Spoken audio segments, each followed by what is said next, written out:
Hey everyone, on today's episode of Half Step Down, Renee and I are going to talk about the bands that got the recognition they deserved way later in their career, or maybe after they'd already broken up. It's a really interesting topic. We had a really good time talking about it. Obviously, we went into our normal banter and kind of went in different directions, but it was a good time overall. Before we get to the episode, let's talk about where you can find all things Half Step Down.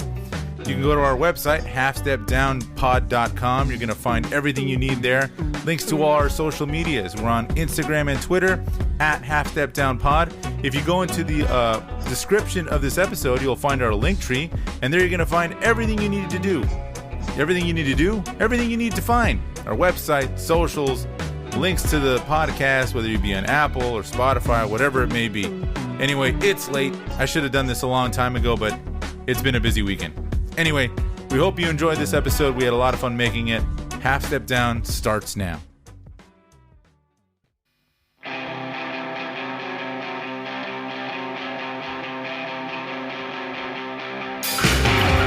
thought you had me singing. No, I didn't get that. Try it again. Ready for it tonight, baby. How's it going? Was that good? Nope. Keep going. Oh, okay. Well, how are you? I'm good, man. You doing well? Yeah. Yeah, that's good. How was your 4th of July? It was fun, man. Yeah. I went out to Palm Springs. I helped set up a fireworks show. It was fun. That's good. I guess I should introduce the show now and welcome everyone to Half Step Down. How do you feel? This is a good one. This is a good intro. Okay.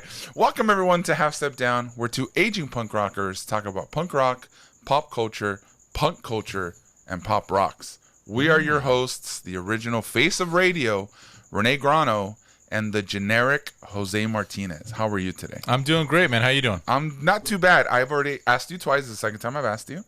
But I figured we might as well just jump right into it. Let's get into it. Because I feel sometimes we tend to kind of just banter for quite some time, and it takes a while to get into the show, the meat of the show. Sometimes, every once in a while, right?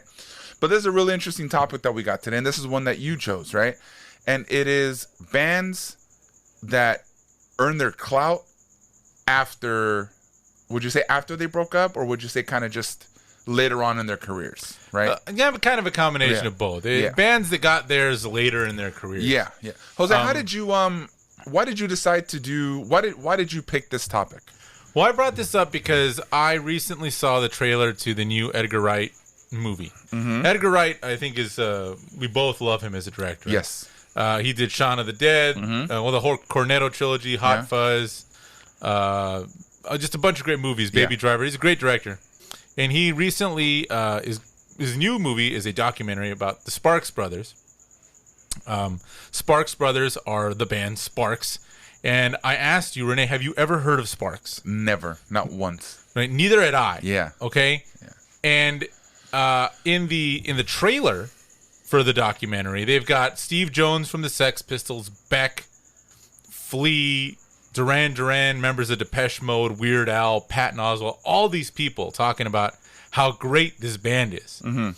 And, we're two guys that are really into music, and it's rare for when a band that is seemingly so influential for us to have never even heard of them. So I was like, okay, so that's interesting. And then these guys, hopefully with this documentary, it looks like they're going to get a lot more eyes on them, at least here in America. I think they're really big in Europe. Mm-hmm. But I just thought that'd be an interesting topic to talk about. Bands that maybe struggled their whole career and then maybe got big later. Yeah. Or after they broke up. Or maybe just really late in the career or something like that. Like these guys... I did a little bit of a dive, and I really like a lot of their stuff, and I can see how a lot of people would like it. Mm-hmm. But honestly, I had never heard of them. The only thing, the intro to one of their big hits, "This Town Ain't Big Enough for the Both of Us," I have a vague memory of the piano line, but I don't know if that's just me misremembering. But I just remember, some good stuff, but I never heard of them. That's kind of pretty normal in music, because when you hear a specific line, you hear that somewhere, and I know I've heard that before.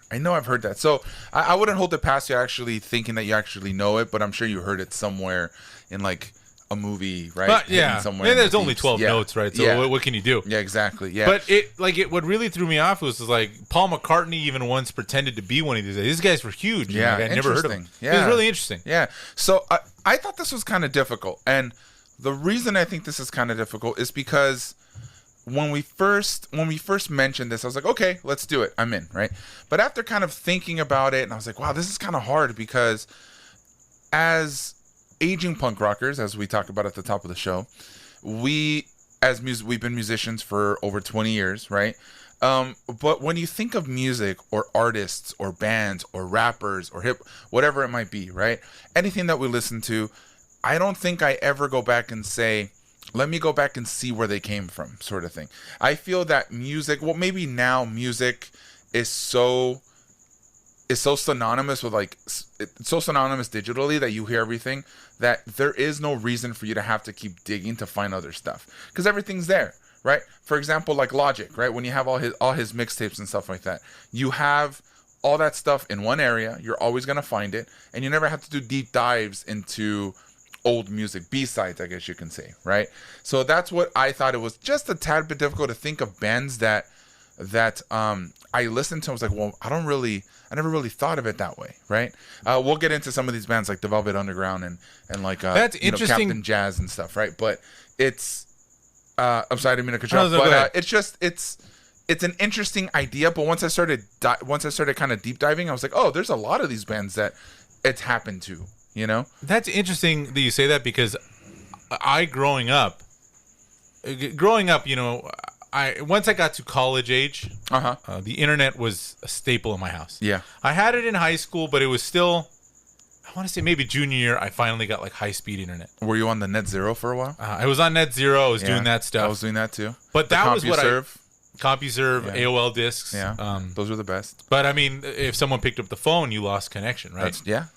But unless you were special and you had another line for your internet. Some people had that. I did not have another line for internet. But like I remember very early on, like in 2002, 2003, I found all music online.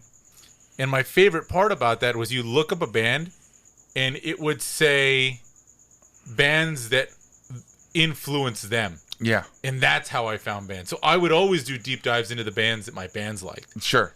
But I think that's a little different from finding influences of bands that you like compared to doing history of where they come from or how long they've been around. That's literally what I just said. I said, so the bands that influence them to write their music, right? Okay. So literally, like, I would see, like let's say I looked up Tool. Okay. And then it would say bands that influenced Tool. And I was like, well, that's what I've always wanted. I want to see what the bands I like listen to. Yeah. Well, I don't think I understand what you're saying. Maybe you don't. Maybe I just don't make any sense today. But what I mean is to find history on how the band was created or how, like, oh, well, you have Dan Campbell was in a band with this guy, and then they got together and they created bands with these guys. That's a little different than finding their influences. I see what you're saying. Does that make sense? So you're telling me that like it was hard. That I understand, especially growing up without internet. Yeah. You didn't really have an idea of who was in the band. Like you just had the sleeves. Yes, unless it was on Behind the Music. Right. That's what I meant. Sorry if I'm not making any sense. I apologize to the audience already, but that's what I meant. I meant influences are different, right? Because you can find that anywhere. Mm-hmm. But it's just the concept of how did the Foo Fighters start? Like I don't know. But I know that Dave Grohl has so many influences musically. Interesting. Does that make sense? Okay. Yeah. If that makes kind of sense. So when we were first talking about this, the first band, we should just get into the bands. Yeah, let's get into the first band that I thought of was the Pixies. Yeah. So the Pixies formed in '86. They disbanded in '93. According to the research I did, they had some success, in England and in Europe. I think they even reached number 8 on the charts for I think Doolittle. They had a cult following here, but nothing really big. But the first time I remember hearing the Pixies, because I was not cool, I didn't know them growing up. Sure. Was Fight Club, right? Yeah. Which I think Fight Club was '99. Yeah. And when I don't know if you remember this. Excuse me. Yeah. But when the Pixies got back together at Coachella in 2004, it's like it was like the Beatles got back together. Like people were running around talking, "Oh, the Pixies are back." I'm like, I didn't even know you liked the Pixies. Yeah. Now, granted that like the Pixies were a really influential band. I'm gonna read off just a list of names that have of bands that have named them as an influence, or people that love them. David Bowie, Radiohead, PJ Harvey, U2, Nirvana. Kurt Cobain very famously said that he just wanted the Nirvana to sound like the Pixies. Yeah. Weezer, Pavement, Kings of Leon, Everclear, like that's a lot of bands. I think Bono even said from U2, they're one of the greatest American bands of all time. And that Tom York said the Pixies changed his life. So it's like there was a band that had like a big influence, cult following. Yeah. But dude, after 2004, like all of a sudden everyone I knew was a huge Pixies fan. I think it's funny you mentioned that because I have on our notes here a little tidbit that I have on the idea that film and television can revitalize a band. The idea that that Fight Club in some ways did kind of revitalize the Pixies at that era, right? And what I mean by that is, for example, Wayne's World, Back to the Future, you have Queen from Bohemian Rhapsody, and then you also have Johnny B. Good, and then you have the Sopranos, which most famous at the end of the show had Don't Stop Believing by Journey, right? I think a lot of times I still am mad at the fucking Sopranos for bringing back that fucking song. So that's where I'm getting around to the idea that careers or music of bands revitalized because of TV and television is amazing. Because I was having a conversation with a friend of mine today where Queen, Bohemian Rhapsody, I'm sure if it wasn't for Wayne's World, and this is just my opinion, if it wasn't for Wayne's World, how big would that song have gotten after the fact? Or like I think you and I talked about this before. I'm pretty sure nobody really listened to Johnny B. Good before the how famous was Johnny B. Good, or how popular was Johnny B. Good in 1985?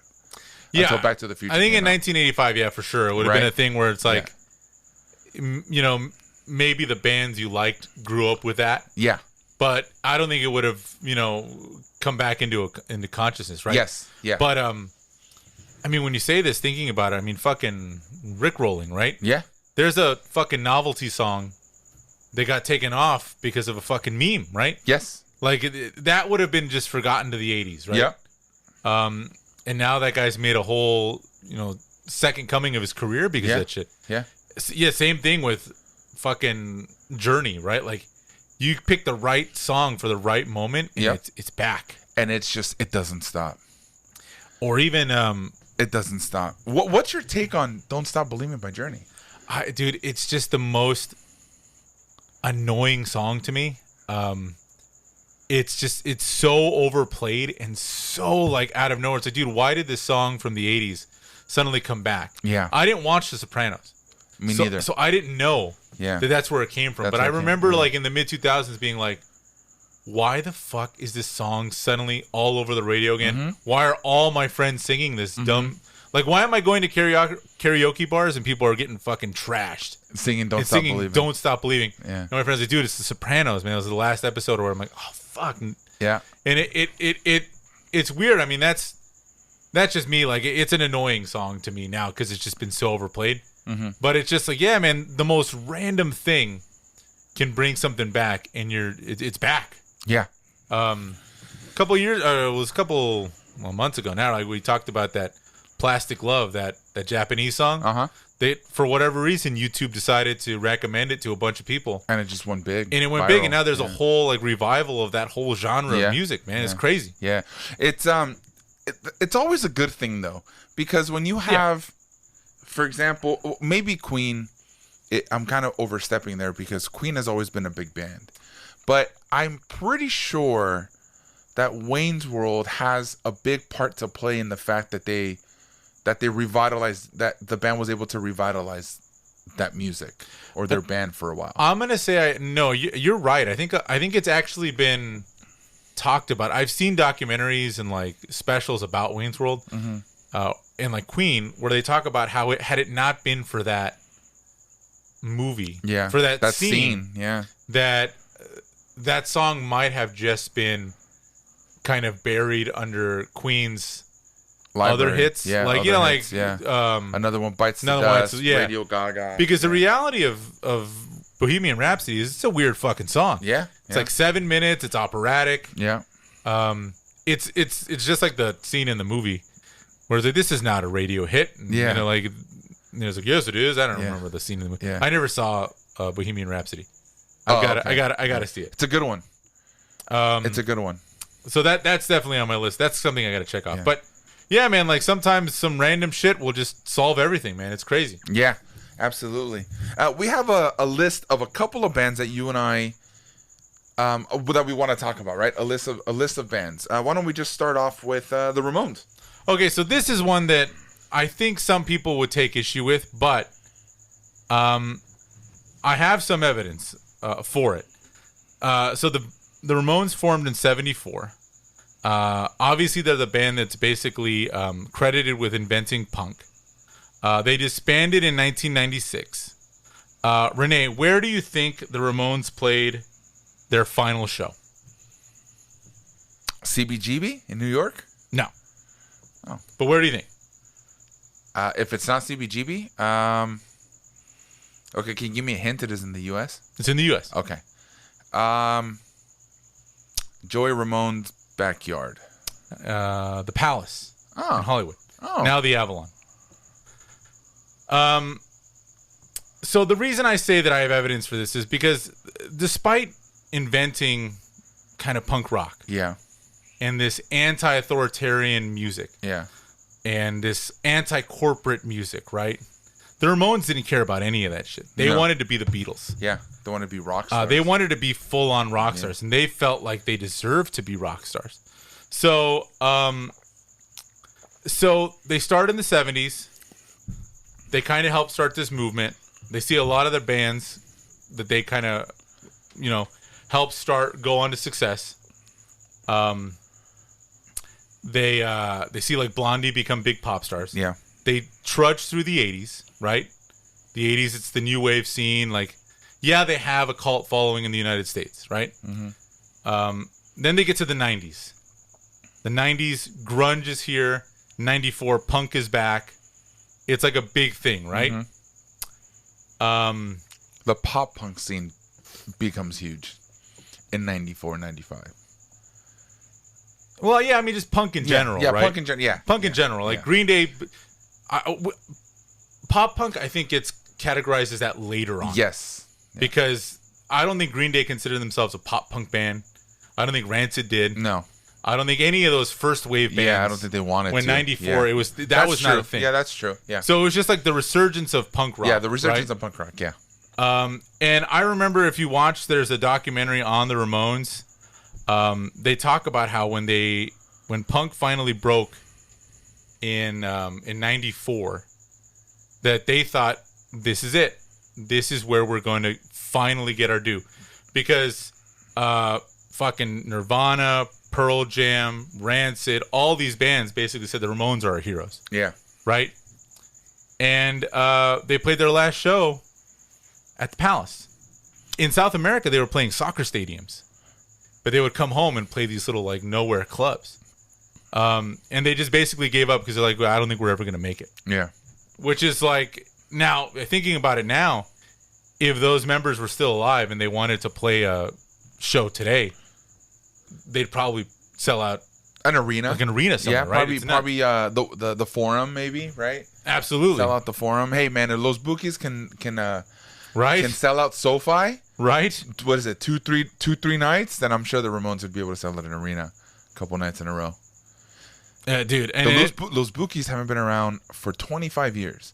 Dude. And I remember, just a quick story about that. So I heard it on the radio with my mom. I was in the car with my mom, and I asked her, Los Bookies, they're announcing the commercial for Los Bookies. For those of you who don't know, Los Bookies are a Spanish would you say, a Spanish banda, right? Yeah. And so one of the originators of Spanish banda, I guess.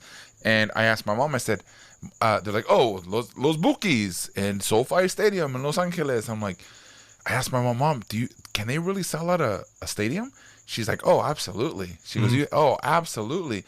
So I asked Shay, I go, hey, do you want to go see Los Bukis? She goes, yeah, absolutely. They were super pricey. Oh, yeah. And by the time we tried to get tickets, she goes, dude, they're sold out. Oh, yeah. And I couldn't believe it because obviously I'm not involved in that scene, but the fact that I knew that the fact that I found that they were able to, and then 25 years after, and then they're like, oh, by the way, we got to add 2 more dates. It's like, whoa, that's insane. It's nuts, yeah. That's insane. Yeah. So I thought that's pretty cool. So yeah, I'm pretty sure the Ramones would be able to sell out the Forum for a night or two, right? Yeah, and especially like one of the great injustices, right, is that they felt like they were kind of like failures about it, right? Like they kind of walked away feeling salty about it, and they basically started the careers of God knows how many bands. Yeah.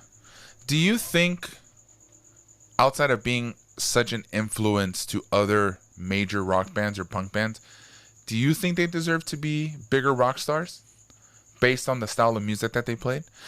Yeah, because I think if you really look at it, and a lot of people have said this, that the Ramones' style of playing basically influenced not just punk rock music, but pop music. Like, once the Ramones kind of came out, pop music got faster. Like, it was just... it could be louder and faster and more aggressive, but also have more energy. Yeah. And it was just the kind of thing where it's like, yeah, like you can make this kind of high tempo, upbeat music. On top of just inventing like not maybe inventing, but just kind of synthesizing a look, right? Like the rocker look. Yeah. Whether you're punk or not. Like the leather jacket and jeans thing, like that had been around for a while, but the Ramones definitely helped carry they created a style to another level. Yeah, they created a style, absolutely. Because I have seen some interesting, I've heard some podcasts where they talk about how Iggy Pop and the Stooges are considered to be the originators of punk rock. But I would think that they would, I guess by that rationale, they would be, but I think the Ramones definitely got it into the spotlight. I think that, that they always talk about Iggy and the Stooges being like the godfathers, like the ones that really started. Yeah. And then you talk to the Ramones, they would talk about how Iggy and the Stooges were like, they were the band. Sure. But I think it's just the Ramones, because the Stooges were able to kind of go in different directions. They have like big guitar solos and all sorts of stuff. Whereas the Ramones were just 3 minutes fast and they had the style down. Yeah. So it was just kind of a thing. And everybody downstroked. Yeah, there was no everybody. It was just straight downstroke. I remember that. Even I remember learning how to play Blitzkrieg Bop, and I was like, "Why doesn't this sound like it doesn't sound right?" And then I started watching videos of the Ramones, and I was like, "Oh, it's because he downstrokes the whole time." Yeah. That's tiring, man. It's exhausting. That's very exhausting. Yeah. Very exhausting. It's nuts, dude. Yeah, but you know what? They are. I wish that they were around so that way we can see them sell out arenas, because you're absolutely right. I think they would be able to. Yeah, they would be all over the place. But this band, I think, is near and dear to your heart. Okay. The Misfits. So the Misfits. Yeah. This is one that threw me for a loop. So they started in 77, close to the Ramones a few years later, but they broke up in 83. Yeah. Okay. One of the other like kind of punk bands, extremely influential. Like, there are a lot of punk bands, rockabilly bands, psychobilly bands. They've kind of helped invent that whole horrorcore thing. Can I tell you a story about rockabilly?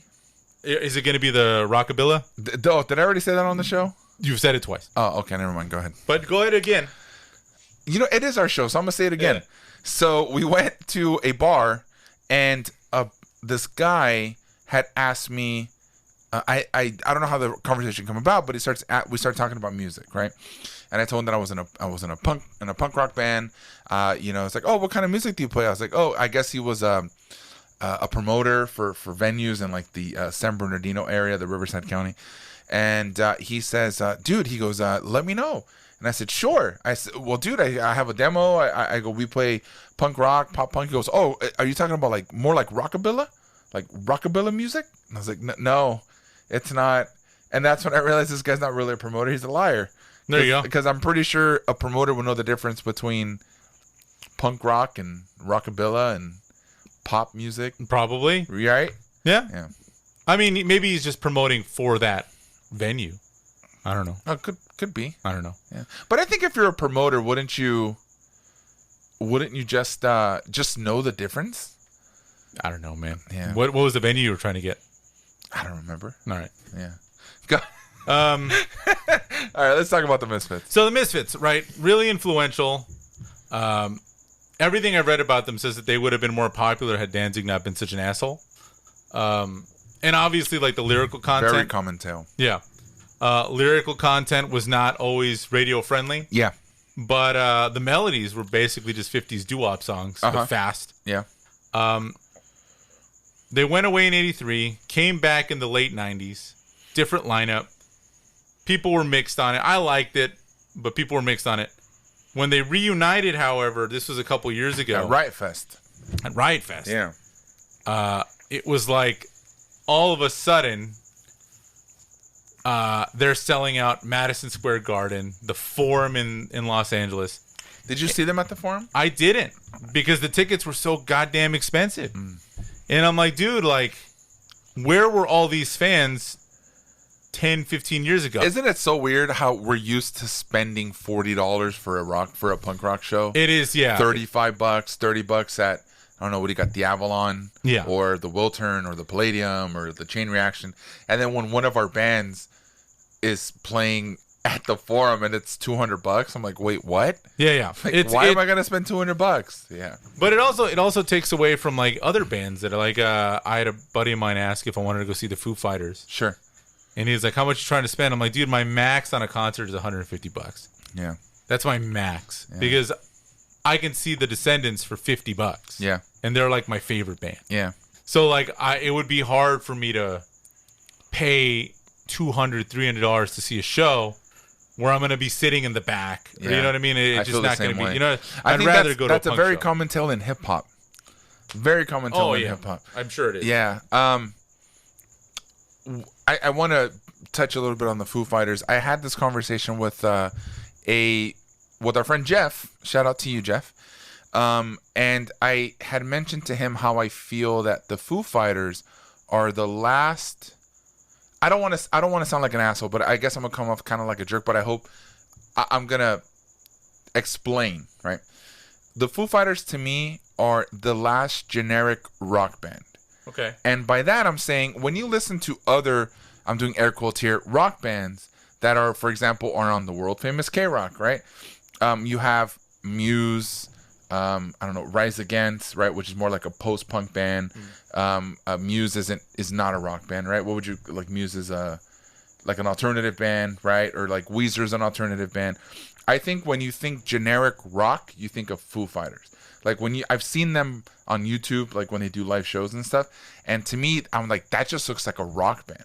Like there's no show, there's no lights, there's no nothing. It's just these four dudes rocking their asses off, just playing an awesome rock show, and that to me is the definition of what a rock band is. Yeah, does that make sense? I wouldn't use the word generic. I would just say like a straightforward, like a straightforward rock band, old school rock band. Yeah. No. And I agree. I think they're the last kind of big name, straightforward rock band. Because when you think of like System of a Down, that's not a rock band. Yeah, right? they kind of go into the metal territory. Yeah, or you have like it was an entire wave of new metal, right? Limp Bizkit and Korn, they were selling arenas, but that wasn't a rock band. Those were new metal bands. Right? Yeah. So that's what I think about the Foo Fighters. The Foo Fighters they're a great band too. And they've done other stuff. Like they really do synthesize into just kind of like straight ahead rock. You know, Dave Grohl grew up in the punk scene. He's got a huge respect for metal. Yeah. He released a metal album called Probot. He had a bunch of like guest stars on it. Lemmy from Motorhead and Scott Ian from Anthrax. But it's like, yeah, man, they just put on a rock show. Yeah. And that's awesome. Yeah. But no, I guess generic was a poor choice of word, but I know what you're saying. Yeah, but you know what I meant. I know what you're saying. Yeah. Okay. All right, moving on. Another band that I feel like, well, I'm sure they would have been a lot bigger had the singer still been alive, but Joy Division. Yeah. Right? Yeah. And this is a band that in the past couple of years I have just seen more and more kids get into Joy Division. So they started in 76. Ian Curtis, the singer, committed suicide in 1980. The remaining members went on to form the new wave band New Order. New Order. It's another great band. Yeah. But this is one of those bands that, like... It's so influential. Ridiculous. The amount of bands that would name Joy Division as one of their tops. Even bands like you would not associate. Yeah. Vince Staples, he's a hip-hop artist, loves Joy Division. I love Vince Staples, too, and by the way. One of his album covers is a play on Unknown Pleasures. Unknown Pleasures, yeah, that's right. And like, I remember seeing, he was on the Amoeba Music, What's in My Bag? Uh-huh. And he mentioned it in the interview. Was like, oh, so that was on purpose? And he's like, yeah. And then she's like, how did you get into Joy Division? And I'll never forget, he goes, my neighbor growing up was Mexican. Yeah. And he goes, and he loved that shit. And I always thought that was funny. We have an episode on our back catalog, if you guys want to go back and binge after you listen to this episode, where we talk about Joy Division. And we talk about the influence that 80s new wave, like how popular Morrissey, the Smiths, Joy Division, The Cure, how popular they are in Hispanic culture. Oh yeah, it's super big, right? Yeah, yeah. Like we can have another episode just talking about that again. We already have. Go back and listen to that, guys. But I think that might be from the Depeche Mode one, and that's not up. That's from the old. That's I think. Oh, was that a Depeche Mode one? Yeah. Okay. But we should do that topic. Yeah, that was we a good should one. do that. That would be a good topic, right? The influence of new wave. Yeah, right? yeah. No, totally. Yeah. That's right. There was a Depeche Mode episode. Yeah. That's right. Yeah. All right, next one. Death. Yeah. Death, to me, is one of those bands that should have just received more acclaim as they were moving on. But I think they were ahead of their time, right? Back in the 70s, 60s, 70s. Yeah. And I think that when you, it's very hard to explain, but if it wasn't for their name, like I saw an article where they were talking about the name of the band, the record label had asked them, we need to have you guys change the name of the band. We need to be able to promote you better, right? We need to market the band better. But they said no. And I feel that's why the record label kind of pushed them to the back of the limelight, right? And like to the back of the line up until, recently, right? Until they started kind of getting a little, a lot more notoriety towards the end. Well, yeah, I think the thing that really brought them to the spotlight. So they formed in 71 and they ended in 77. Yes. And the Death record, for a long time, was like a coveted collector's item. And this is not to mix with the metal band Death. Not to mix, yeah. Yes. There are two bands named Death, yeah. This is not the metal band. Yeah. This is they call it proto-punk. Yes. Because it sounds like punk rock, but it started in 71. Yeah. Predating punk rock. Punk rock, as you know it. Yeah. But it's punk rock. Basically, yeah. And you listen to it, it's straight up punk rock. That's why I said it was ahead of its time. Because that was not punk music before it was punk. Yeah. Right? It's kind of like, totally off topic, but like the Violent Femme self-titled. Mm-hmm. When you listen to that record, when you listen to like Blister in the Sun, Kiss Off, Add It Up, I growing up just thought those were 90s songs. But growing up, I had the record. I remember looking it up, and I said, dude, this was out in 1980. Like that totally threw me for a loop. I was like, would you have thought that record was released in 1980? And that's an album that had Add It Up, Kiss Off, Blister in the Sun. Like, no, I always assumed that was like late 80s, early 90s. Yeah, that's what I thought. And then when I heard it, I was like, this is a 1980s record. So that's what going back to Death is one of those bands where just they weren't ready for them yet. Yeah, right? Yeah. To quote Marty McFly, I guess your kids aren't ready for that. Exactly.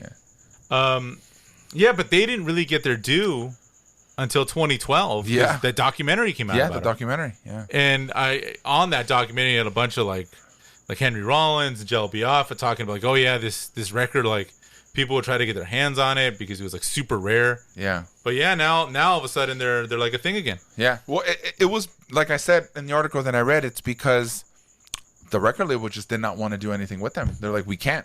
We need to market you better, and we can't with that name. Yeah, I saw the documentary years ago. Yeah. But I think there was also a thing of like being I think there's three of them, three black guys in the 70s playing that kind of music. Yeah. Like everything about what they were doing was Yes. just incredibly hard to market. Yes. And it was just the kind of thing where it's like they just basically got overlooked. So this would have been a great topic to talk about on our last episode, for the band names episode. We never really thought about death, but I have a question for you. If you were in a proto punk band, and you were called Death, if they said we can market you, but we have to change your name, how glued are you to a name now than you would be in the 70s? See, that's a hard question to ask because I don't like in the 70s. I would have had a totally different mentality. Yeah. But from what I remember from the documentary, the whole idea of the name had to do with like the concept of the band. Mm-hmm. So they were very like tied to it. Yeah. But that being said, in the 70s, you only really had one shot of getting your music out there, and that was signing with a label. Signing with a label. So who knows, man? Like, and that was during the time of records. That's when records were. That's when records were a thing. Yeah. For real, it's the only way you get music, right? Yeah. Nuts. Next one. Yeah, let's go to the next one. So this is one that I really no introduction, right? So the Velvet Underground, right? Yeah, the Velvet Underground. Another band that was way ahead of its time. Mm-hmm. Another band that influenced like 1,000 bands. Yep. Formed in '66 and were on and off again until 1996. Honestly, the kind of thing where it was like, I think if you knew music, you knew that this band was the band that your band liked. You know, like. Yep.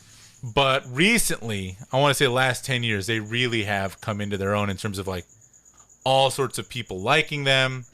I don't know if part of that is the fact that like their logo and that like, you know, like that banana has become like a fashion piece. Yeah.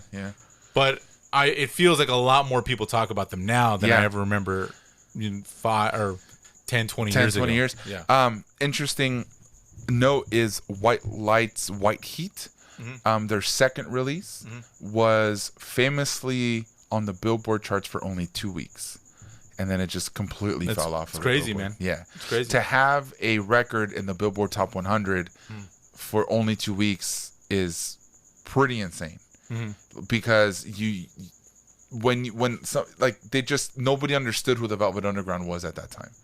So I think it's pretty cool to be able to see a band just become so synonymous. Again, this would have been another good topic for the band name episode. Right. But to have a logo so synonymous like the Velvet Underground, and then you have, imagine to feel like, oh yeah, our record made the Billboard 100. Like, but by the way, guys, you're gone now. Like it's done, right? Mm-hmm. So that must have been pretty heart wrenching too. That must have been, yeah. But that's an awesome band, though, man. Great time, great times, yeah. Absolutely, I highly recommend. If anybody, we'll be throwing a lot of these songs from a lot of bands that we're talking about on their Spotify playlist. So make sure you guys go check that out at the end of the show. Link is in the description. Like it. All right, guys. This one. I combined him with another band. Yeah. So yeah. And this is no offense to either one of these bands, and to my boy Dave who listens every time. I don't mean to like conflate the two, but At the Drive-In and Refused. Yep. Okay, so in the late 90s, early 2000s... the band that saved rock and roll. They were basically the band that saved rock and roll. Mm-hmm. Both of these records, I think At the Drive-In's last record, Relationship of Command, before they broke up. Mm-hmm. And Refused, I think this was their last record before they broke up, too. Shape of Punk to Come, are both like classics. Yep. And have basically kind of been credited, like with what you said, as saving rock and roll. Yep. Because that was the new metal. Yep. That was when new metal was at the top of its power, right? Yep. And these are two bands that came into their own, released something awesome, and then broke up for one reason or another. Mm-hmm. Now, both of these bands have gotten back together, right? Yeah. But it was just a thing where it was like they did their thing, people recognized it, but they went years before they came back and started doing things. Mm-hmm. Which is interesting, man, especially considering, like, dude, like, they were on record. They were like on magazine covers talking about being the bands that save rock and roll. At the Drive-In and Refused, at that time, there was a big saturation of what I call post-punk. Mm-hmm. Okay? Post-punk, post-hardcore. huge saturation. You had smaller bands like Stun, Glassjaw, Vox, bunch of bands that were like, for example, were on the Vans Warped Tour, right? That was just a huge saturation. So to be able to pinpoint two bands in that era after nu metal, when it started to kind of grow and just flourish into what we thought was going to be, what everybody thought was supposed to be the saving grace. And in a sense, it kind of was, right? Because I think both those records, especially Relationship of Command, is just a beautiful, like, it's just well done. It's just an amazing record. And when we went to go see them, we went to go see, like, how amazing was that? No, yeah. Right? Like, it's just, wow. Like, this, yeah, it's, I think they have to be credited even more. Wow. Excuse me for that. That was a lot of mumbles there. I think they need to be credited even more for what they did at that time. Yeah, especially going against the grain of what was popular right there. Refused was the last band I saw before the pandemic shut the world down. Yeah. And like neither of these bands have lost a step, man. Like no. And really just kind of coming out and giving a middle finger to the establishment of what rock was. Again, man, check them out. Both those records are certified classics. Yeah, absolutely. I remember a quick story when we went to go see At the Drive-In. I think we went to the Palladium. Yes. That it was the Palladium, the Wiltern, one of those two. And I remember we had mentioned, hey, At the Drive-In, let's do it. Sure, let's do it. And we saw the lineup. I was like, dude, Glassjaw's there too. I'm so excited for Glassjaw, right? Another band at that time that was starting to make waves. And I remember telling us, like, dude, I can't wait. That I used to love Glassjaw growing up in high school. And I remember when we went there, I was like, this is so disappointing. Oh, yeah. So disappointing. I was like, I think the only thing that saved that show, that specific set, was the dude jumping off top of the speaker. I remember that guy, yeah. That was nuts. I was like, wow, I guess that's the only real thing that I take out of this Glassjaw set. I was like, all right, let's... no offense to Glassjaw. Their first record was great. I love that album, but it just... I think that's always a big disappointment too, man, when you see a band that you love so much, or a record or a band and something that you like so much, and then you see them, it's like, oh, it's not what I expected. Yeah. That's always a risk, right? Yeah. And that's why, like, seeing a band, when they bring it, they bring it. Yeah. So that's what it is. Absolutely man. right. Yeah, absolutely. All How right. about the next one? Next one, The Descendants. Very important to us. Very, very important band. Yeah. Formed in 1977. Were active until 1987. Then they would kind of come back and go away for a while. I think they've done that three times now? 2 or 3 times, yeah. Because they ended in the 80s, and they came back in the 90s, and then they stopped in the mid-2000s, and then they just released a new record. Yeah. And now they're back like full-time. Yeah, full-time. They got a new record coming out at the end of this month, and Bill Stevenson, the drummer, said that there's already another record in the works. Yeah. So we'll have 2 new Descendants records. One of them being an old one. We'll talk about that a different episode. Sure.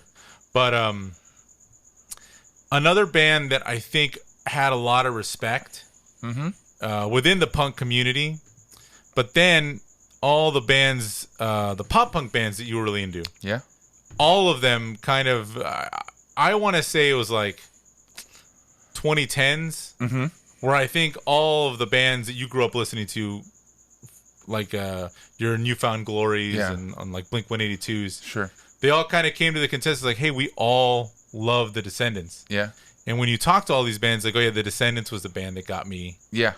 But I think it definitely took a while for them to figure that out. Yeah. The 2013 documentary Filmage, really, if you get a chance, I think it's on Amazon Prime. Check it out, because you really do see all these different bands from different walks of, punk and stuff talking about how influential this band was. But really didn't get their due until later on, and now they're back full time. I think the Descendants are a rare case of like identity crisis, and by that is because you have two main identities. Whether in the late 70s when they came out with Milo Goes to College, which is synonymous with the punk scene, right? And then you have X amount of records after, and you think that's a punk band, right? And then you jump into the mid 90s with Everything Sucks, where in retrospect, Milo Goes to College and Everything Sucks are credited to be their best records. right? And that is their punk. What I would think, because you have their punk scene, and then you go into the pop punk scene, because like you said, you have a lot of those bands like New Found Glory, even Foo, a lot of those guys are like, yo, Everything Sucks is kind of what got me into wanting to play music, right? So that's what I mean by an identity crisis, in the idea that they have been involved in this large umbrella of punk rock into these little subgenres, and are like, well, the Descendants have influenced different styles of punk rock or different subgenres within the punk rock community, that I think it's kind of hard to really pinpoint where the Descendants belong. And I think that's a cool thing, though. I'm not saying it's a bad thing. I think it's pretty cool to be able to, to really pick, you know what I mean? I think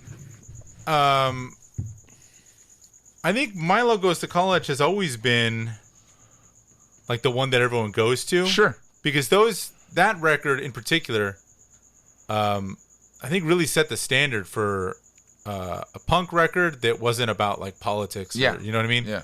And Everything Sucks, I feel like, came out at a different time. I think it was like 96 when that record came out. Yeah, 96, I think, 95, 96, something like that. Yeah, I don't remember exactly the year.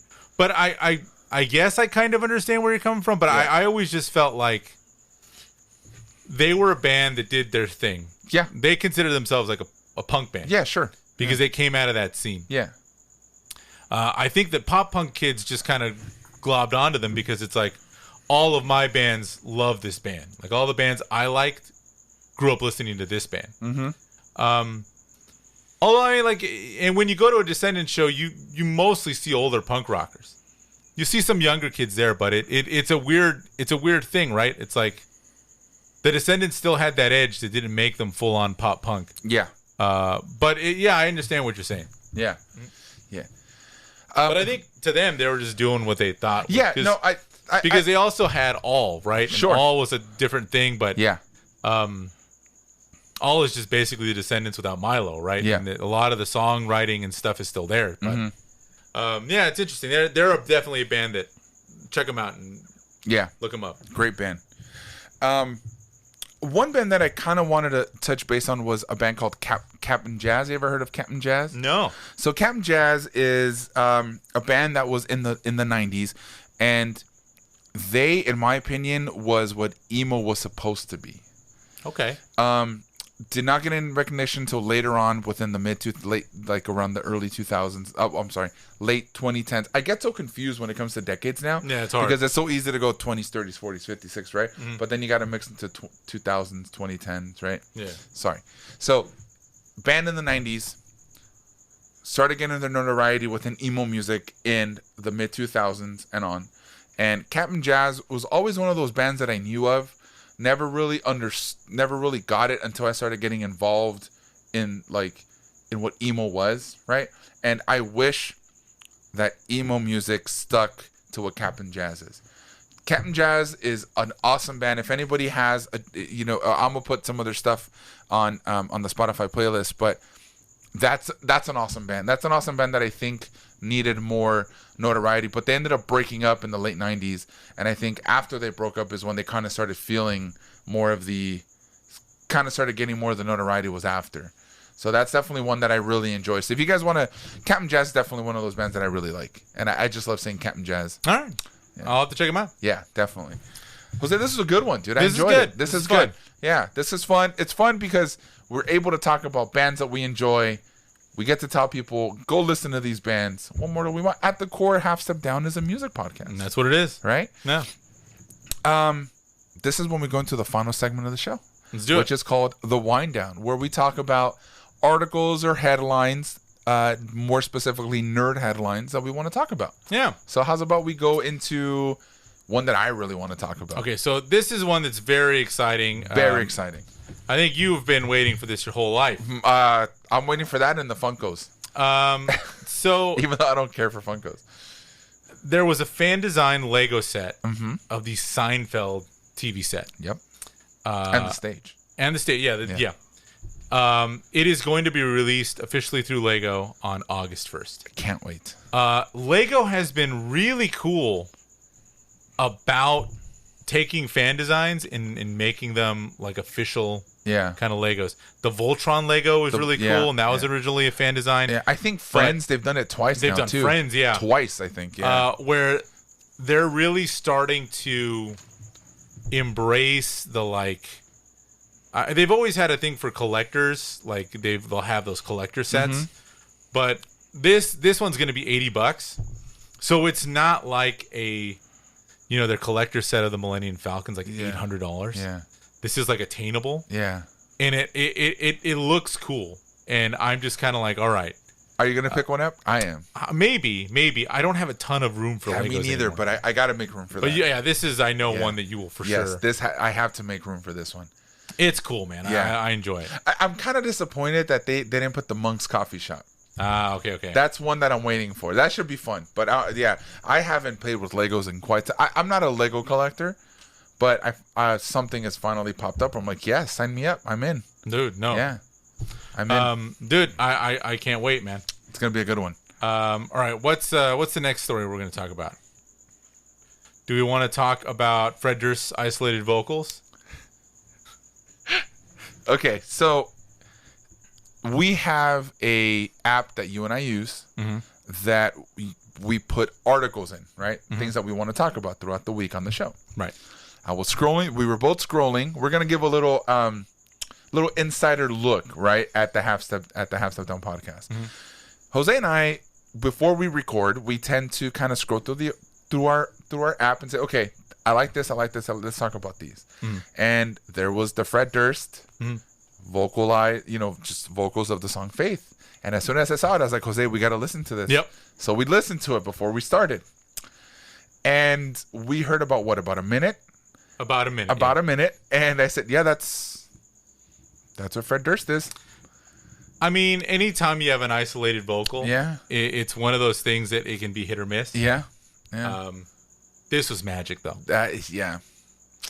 It reminded me a lot of the David Lee Roth Running with the Devil isolated vocal. Yeah. You don't realize how much is put into that vocal because the music at points drowns out the vocal, right? Yeah. So it's there's a lot of reverb. Yeah. A lot of reverb. Yeah, I mean, you got to do what you got to do. Yeah, you got to do it. Yeah, I mean, if you want to make them sound good, you need some reverb.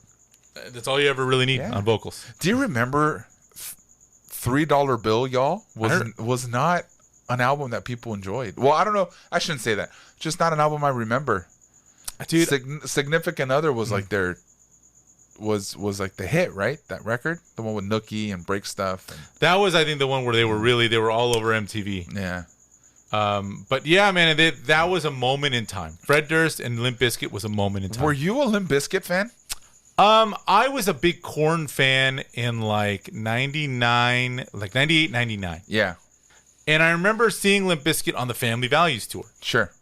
And I was impressed with the level of like kind of just craziness they were in. Yeah. But Fred Durst's voice always annoyed me. Yeah. There was something about, I always thought Fred Durst, I always thought Limp Bizkit would be a much better band if they had a different singer.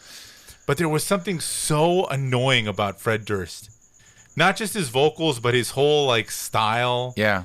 And the way he would like walk around, that it just bugged me. With his khaki pants and his red Yankee hat. Yeah, every time. And he was just, and it just seemed like everyone else in the band was kind of like, all right, Fred, whatever you need.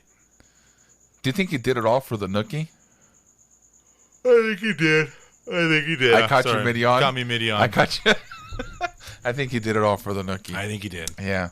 That was a good play on words there. It was. Thank you. I appreciate that, guys. I'm here till Thursday. Last story we got to talk about. Yeah. Bummer. A sad one. Yeah, sad one. Richard Donner, filmmaker, passed away at 91. More famously known for Superman. Directing Superman and The Omen. The Omen. Yeah. He also directed The Goonies. Oh, cool. Goonies, I mean, Lethal Weapon. Yeah. Just an all-around great director. But yeah, I think for me it was always like Superman and Superman 2. Yeah. Were a big deal for me growing up. So same here. Yeah. Rest in peace to him, man. He was 91, a great, huh? 91, dude. Yeah.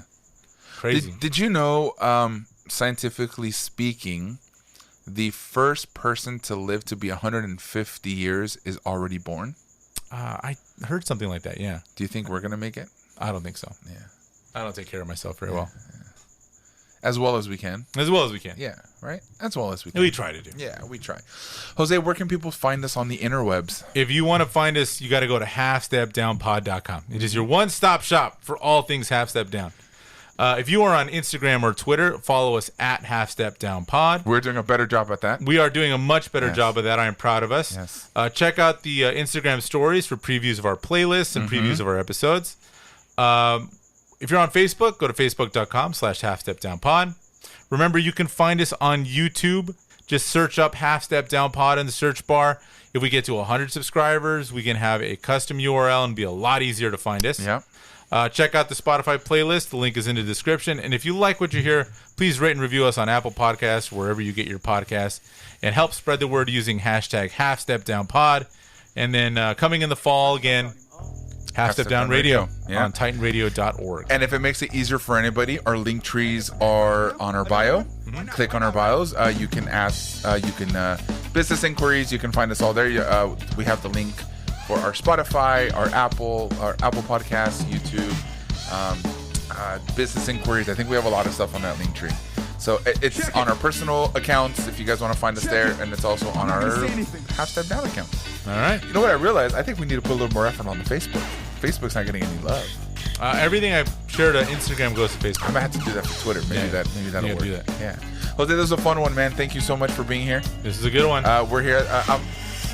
We also have our little Peter the Cricket in the background. Yeah, he's hanging out with us in the studio. But he just enjoys the podcast. He just does. Yeah.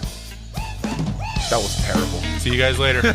Take it easy, everyone. Yeah, give it up for these guys. Promise you guys. Just so we're all clear, that was not like a real song. Okay.